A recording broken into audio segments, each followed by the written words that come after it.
साथीहरू, आजभोलि राष्ट्रिय परिचय पत्र नेपालमा धेरै नै आवश्यक भइसकेको छ। यस्तो अवस्थामा राष्ट्रिय परिचय पत्र कसरी बनाउने भन्ने विषयमा आजको यो भिडियो म लिएर आएको छु। ढिलो नगरी सुरु गर्न गइरहेको छु। तपाईहरु कृपया ध्यान दिएर हेर्नुहोला। तपाईले पनि मैले भिडियोमा बताए अनुसार राष्ट्रिय परिचय पत्र बनाउनका लागि तपाईले सिधा अनलाइनबाट नै आवेदन दिन सक्नुहुनेछ। त्यो पनि तपाईले आफ्नो मोबाइलबाटै वा तपाईले आफ्नो कम्प्युटरबाटै पनि गर्न सक्नुहुनेछ। अनलाइन आवेदन दिनका लागि सबैभन्दा पहिले तपाईले आफ्नो नागरिकता जुन छ त्यो नागरिकता चाहिँ आफूसँगै राख्नु होला र त्यसअनुसार चाहिँ यसमा विवरण पनि भर्नुपर्ने हुनेछ।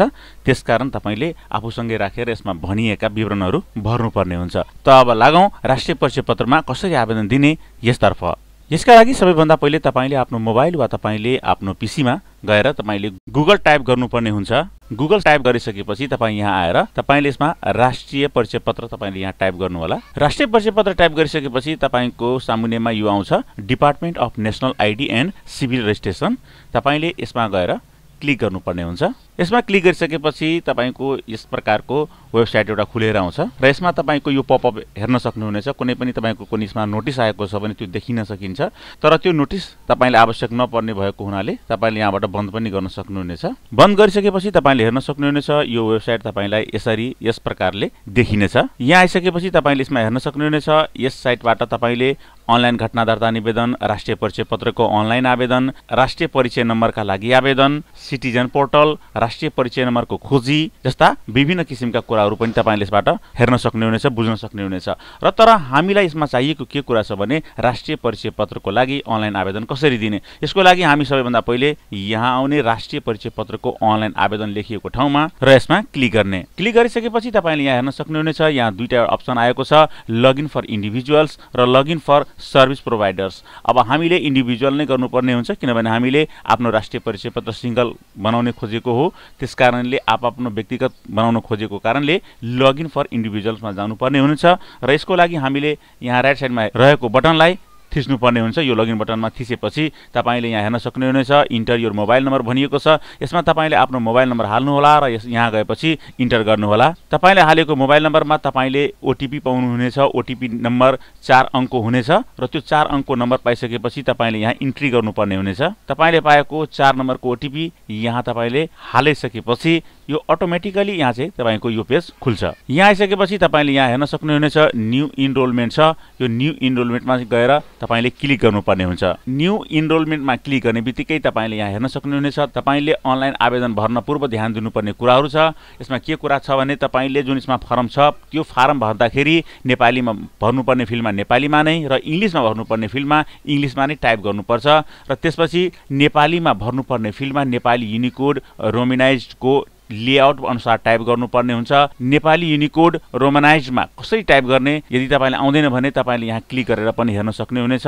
यहाँ तपाईले क्लिक गर्नुभयो भने यस प्रकारको किवर्ड देखिनेछ र तपाईलाई म जानकारी गराउँ यदि तपाईले प्रीतिमा टाइप गर्ने सोचिरहनु भएको छ वा प्रीतिलाई युनिकोडमा कन्भर्ट गरेर त्यहाँबाट कपी पेस्ट गर्ने कुनै सोच बनाउनु भएको छ भने त्यो सोच हटाउनु होला किनभने त्यसबाट त्यो चीज सम्भव छैन। यहाँ चाहिँ तपाईले युनिकोडमा टाइप गर्न सक्नुहुन्न, त्यसैले तपाईले यहाँ नेपाली युनिकोड रोमनाइज्डमा नै टाइप गर्नुपर्ने हुन्छ। त्यसको लागि यदि तपाईले आएन भने तपाईले यहाँ यो किबोर्ड हेर्नु होला, यो यसको प्रिन्ट आउट निकाल्नु होला वा यसको स्क्रिनशट लिनु होला। यो निकालिसकेपछि यसै अनुसारको कहाँ के अक्षर छ त्यो अक्षर हेर्दै गरेर टाइप गर्नु होला। त्यसपछि तपाईले यदि विक्रम सम्वतमा कुनै डेट हाल्नु भएको छ, तपाईको जन्ममिति वा केही हाल्नु भएको छ भने त्यो स्वतः चाहिँ तपाईको डेट कन्भर्ट भएर इंग्लिश डेटमा जान्छ।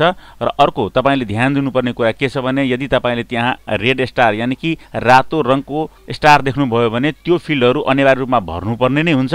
तपाईले त्यो छोड्न सक्नुहुन्न। यदि छोड्नुभयो भने तपाईको फिलअप हुँदैन। त्यस्तै तपाईले पुरै फारम भरिसकेपछि तपाईले सेभ गरिसकेपछि तपाईलाई 13 डिजिटको एउटा आवेदन नम्बर पनि प्राप्त हुन्छ र त्यो आवेदन नम्बर लिएर तपाईले चाहिँ आफूलाई नजिकको स्थानमा गएर वा भनौँ तपाईले मिति वा स्थान सिलेक्ट गरेर नजिकको जिल्ला प्रशासन कार्यालयमा गएर सम्पर्क गर्नुभयो भने तपाईको चाहिँ राष्ट्रिय परिचय पत्रको लागि कार्य अगाडि बढ्नेछ। अब यति गरिसकेपछि तपाई यहाँ फर्म आउनुहुनेछ। यहाँ एप्लिकेन्ट डाटा छ। अब यसमा तपाईले आफ्नो सबै डिटेल चाहिँ भर्नुपर्ने हुन्छ। यहाँ म तपाईलाई देखाउँ मैले यहाँ चाहिँ प्रीतिबाट युनिकोडमा टाइप गरेर त्यो युनिकोडलाई यहाँ कपी गरेर यहाँ मैले पेस्ट गर्न खोजे, यहाँ चाहिँ राख्न खोजे तर यहाँ चाहिँ आउँदैन, लिँदैन यसले। त्यही भएर यहाँ चाहिँ तपाईको रोमनमा चाहिँ टाइप गर्नै पर्ने हुन्छ, आफैले टाइप गर्नुपर्ने हुन्छ। मैले भनेको थिएँ त्यसै अनुसार म यहाँ टाइप गर्न जाँदैछु। सबैभन्दा पहिले यहाँ तपाईको पहिलो नाम दिनुपर्ने हुन्छ, त्यसपछि यहाँ बीचको नाम दिनुपर्ने हुन्छ र त्यसपछि तल थर दिनुपर्ने हुन्छ। बीचको नाम चाहिँ आवश्यक छैन किनभने हुन सक्छ कसैको नाममा नाममा बीचको नामै हुँदैन, पहिलो र अन्तिम नाम मात्रै हुन्छ। त्यही भएर यहाँ चाहिँ पहिलो नाम र थरमा चाहिँ अनिवार्य गरिएको छ, बीचमा चाहिँ अनिवार्य गरिएको छैन। तर तपाईँको बीचमा पनि छ भने यहाँ चाहिँ अनिवार्य राख्नु नै होला। तर ध्यान दिनु होला, तपाईँको यो नाम चाहिँ तपाईँको नागरिकतासँग चाहिँ मिल्नुपर्छ है। नागरिकतासँग जे छ नागरिकतामा त्यो नाम चाहिँ यहाँ हुबहु मिल्नुपर्छ यहाँ। अब यसपछि यहाँ तपाईँको नागरिकतामा भएको जन्ममिति लेख्नु होला। यति गरिसकेपछि तपाईँ यहाँ आउनु होला। तल जन्मस्थान कुन जिल्लाको हो, कुन जिल्लामा जन्मस्थान भएको छ भन्नुको अर्थ तपाईँले नागरिकता कहाँबाट बनाउनु भएको थियो, नागरिकता त्यही जिल्ला यहाँ चाहिँ राख्नु होला। त्यसपछि नागरिकताको किसिम भनिएको छ, नागरिकताको किसिमबाट पनि तपाईँले सिलेक्ट गर्न सक्ने हुनेछ। तपाईँको नागरिकताको पछाडिपट्टि लेखिएको हुन्छ नागरिकता तपाईँको कुन किसिमको हो, वंशज हो, अङ्गीकृत हो, वैवाहिक अङ्गीकृत हो, जन्मको आधारमा हो, के हो, त्यो चाहिँ यहाँ चाहिँ तपाईँले खुलाउनु होला। त्यसपछि तल आएपछि तपाईँले यहाँ हेर्न सक्नुहुनेछ तपाईँको नागरिकता कुन जिल्लाबाट जारी गरिएको हो, त्यो जिल्लाको नाम चाहिँ यहाँ छनौट गर्नु होला। त्यसपछि तपाईँ मेल फिमेल के हो त्यो चाहिँ यहाँ सिलेक्ट गर्नु होला। त्यसपछि पितृत्वको स्थिति भनेको छ, तपाईँको आमा बुवाको ठेगान छ छैन भन्ने कुरो सोधेको छ भने नोन लेख्नु होला, छैन भने अननोन लेख्नु होला। तर यहाँ चाहिँ नोन नै प्राय हुन्छ। त्यसपछि यहाँ शैक्षिक योग्यता छ, तपाईँले कति पढ्नु भएको छ त्यस हिसाबले यहाँबाट सिलेक्ट गर्न सक्नुहुन्छ। त्यसको तल आउनुभयो भने यहाँ तपाईँले जात जाति छ, कुन जात जातिमा तपाईँ पढ्नुहुन्छ त्यो जात चाहिँ यहाँ चाहिँ सिलेक्ट गर्नु होला। त्यसपछि राइट साइडमा आउनुभयो भने यहाँ तपाईँले अङ्ग्रेजीमा सबै थोक लेख्नुपर्ने हुनेछ। यसै गरी जसरी तपाईँले नेपालीमा लेख्नु भएको थियो यहाँ पनि तपाईँको पहिलो नाम, बीचको नाम र अन्तिमको नाम छ, त्यसै गरी यहाँ फिलअप गर्दै जानु होला। त्यसपछि तपाईँको यहाँ तल आउँछ डेट अफ बर्थ, तपाईँको जन्ममिति कति हो त्यो चाहिँ आफै कन्भर्ट भएर आउँछ, किनभने तपाईँले उतापट्टि जन्ममिति राखिसक्नु भएको छ, त्यसकारणले यतापट्टि आफै आउँछ। त्यसपछि आउँछ नागरिकता नम्बर पनि राख्नु होला। त्यसपछि जारी मिति, तपाईँको नागरिकता कहिले जारी भएको हो त्यो सो जारी मिति चाहिँ यहाँ चाहिँ तपाईँले राख्नुपर्ने हुन्छ। विक्रम सम्वतमा राख्दा पनि हुन्छ। त्यसपछि वैवाहिक स्थिति सोधिएको छ, तपाईँको विवाह भएको छ छैन, विवाह भएको छ भने म्यारिड राख्नु होला, छैन भने अविवाहित राख्नु होला।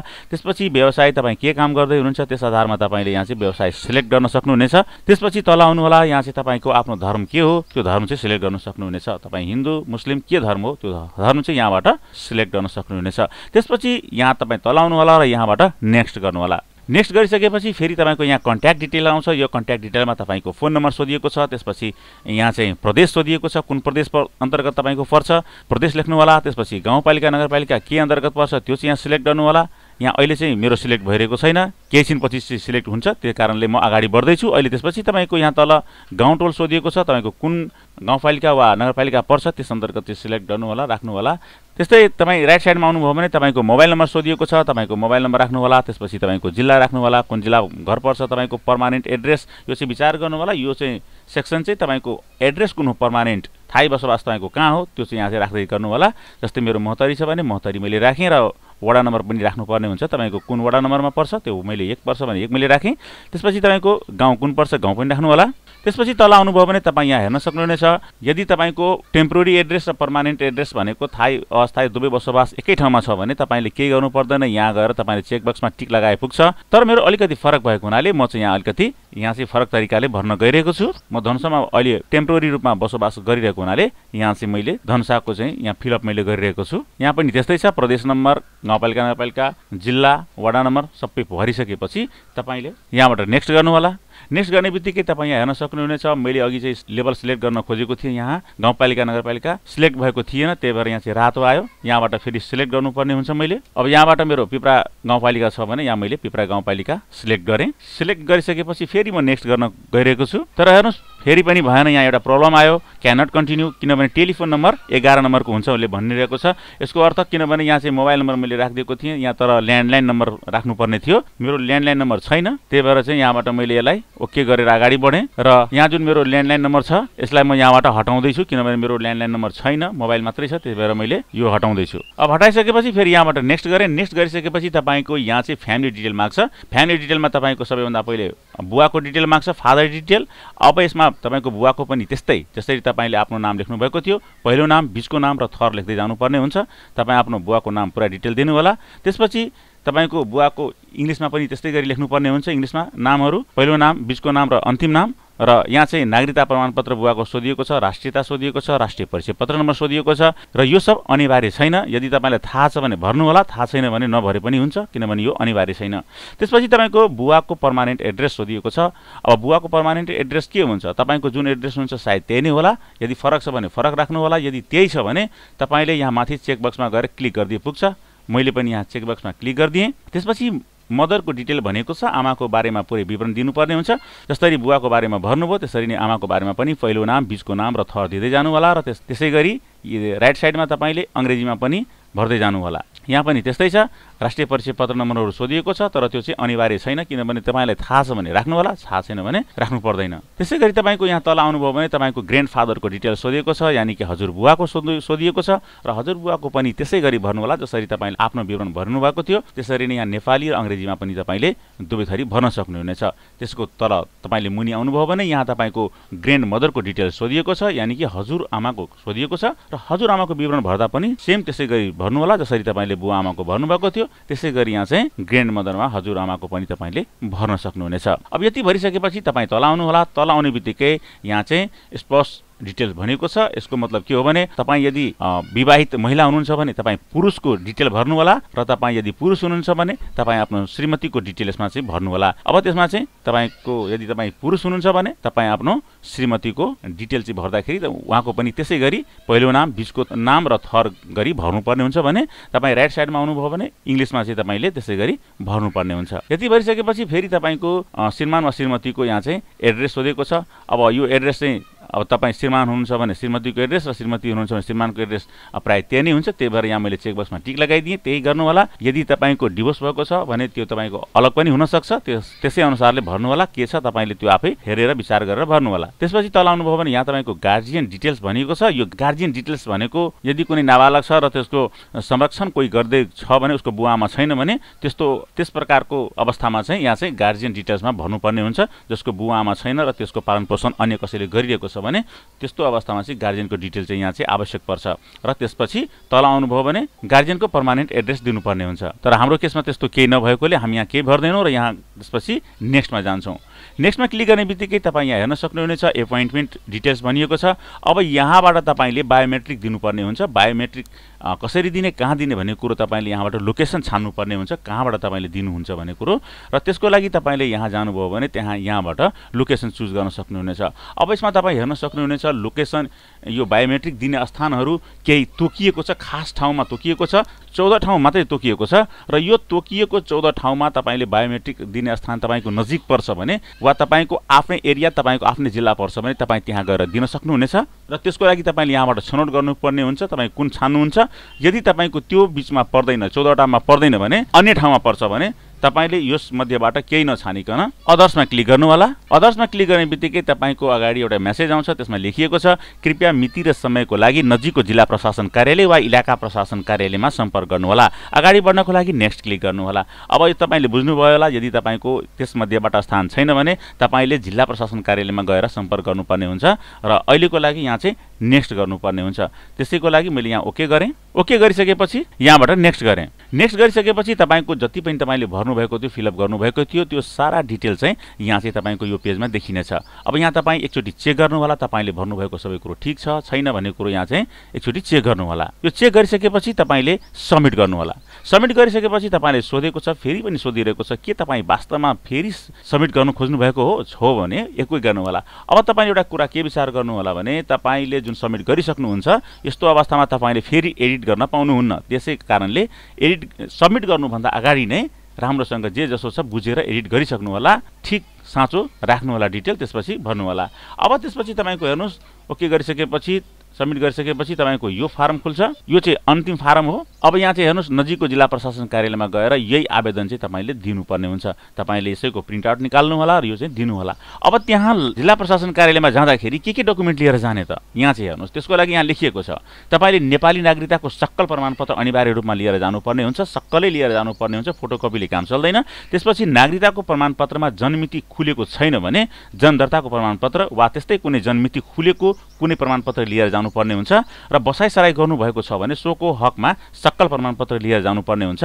र यदि तपाईले विवाहितको हकमा नागरिकतामा पति वा पत्नीको नाम चढाएको छैन, पति वा पत्नीको नाम उल्लेख गरेको छैन भने नागरिकतामा, त्यस्तो अवस्थामा तपाईले सक्कलै विवाह दर्ताको प्रमाणपत्र वा त्यस्तो कुनै पति पत्नीको नाता खुल्ने प्रमाणपत्र लिएर जानुपर्ने हुन्छ।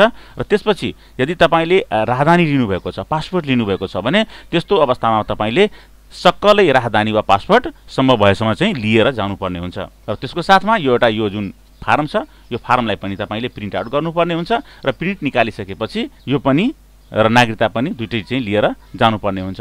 यसको लागि यहाँ चाहिँ मैले प्रिन्ट गरेँ। यहाँ आइसकेपछि मैले यहाँ प्रिन्ट हाने र प्रिन्ट निकालिसकेपछि म चाहिँ अब यो लिएर जिल्ला प्रशासन कार्यालय जानेछु र त्यहाँबाट त्यहाँका कर्मचारीहरूले यसलाई भेरिफाई गर्नेछन् र भेरिफाई गरिसकेपछि त्यहाँ तपाईँको यो प्रक्रिया अगाडि बढाउनेछ। अगाडि बढाएपछि तपाईँले चाहिँ राष्ट्रिय परिचय पत्रको तत्काल चाहिँ एउटा नम्बर पाउने हुनेछ। जसरी तपाईँको नागरिकता नम्बर हुन्छ त्यसरी नै तपाईँले राष्ट्रिय परिचय पत्रको एउटा नम्बर पाउने हुनेछ र त्यो राष्ट्रिय परिचय पत्र तपाईँको बनिसकेपछि स्मार्ट लाइसेन्स कार्ड जस्तो हुन्छ त्यो चाहिँ तयार भइसकेपछि तपाईँले चाहिँ त्यो पछि पाउने हुनेछ। त्यसको लागि तपाईँ बिचबिचमा खोजी गर्नु होला। आइसकेको रहन्छ भने तपाईँ त्यहाँ गएर आफ्नो चाहिँ कार्ड रिसिभ गर्नु होला, लिनु होला। हस् त, आजको लागि भिडियो यति नै। यदि हाम्रो भिडियो मन परेको छ भने कृपया हाम्रो च्यानललाई सब्स्क्राइब र भिडियोलाई लाइक गरिदिनु होला। हस् त, धन्यवाद।